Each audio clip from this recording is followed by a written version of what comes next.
These elders have local traditional knowledge and have witnessed some changes within their area.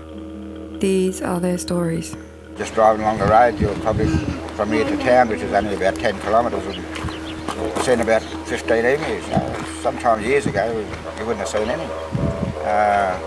Wedge-tail eagles are around a lot more now. A few years back, you wouldn't have seen one. So things are coming back to good, coming back, and I think all this wet weather we've had over the last 12 months has changed the environment a fair bit for the better.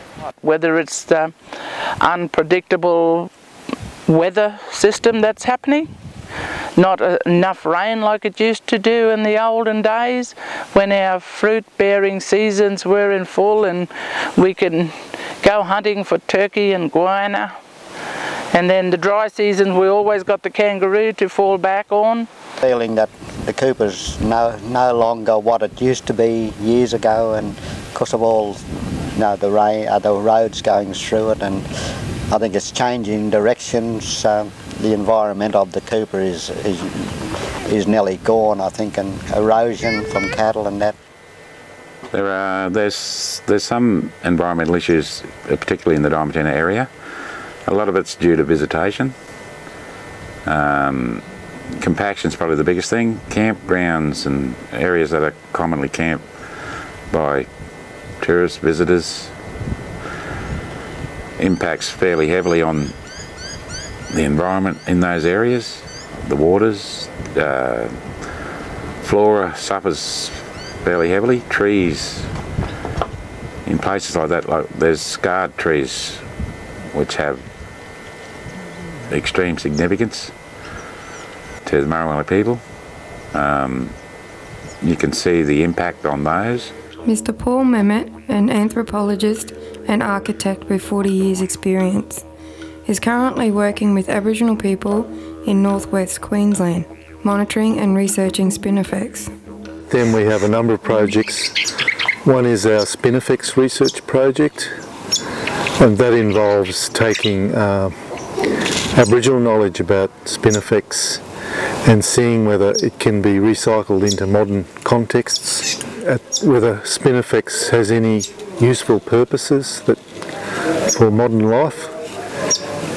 It covers about a quarter to a third of the Australian continent.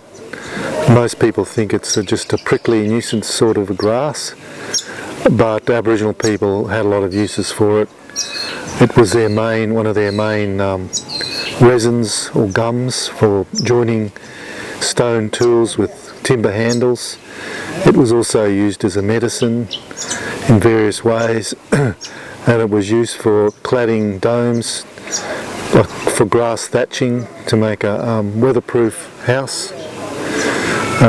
So it's got strong fibres and interesting properties in the resin. At the university we've got a number of engineers and architects who are looking at how those things might be incorporated into modern, what are called biomaterials, biologically, can degrade biologically, and also we have botanists and ecologists who are looking at how to sustainably harvest spinifex grass without doing damage to the environment or the animals that use it as a habitat, so that there might be a possibility of starting a cottage industry for outstations in arid lands where spinifex grass could be farmed and harvested and processed to make new materials.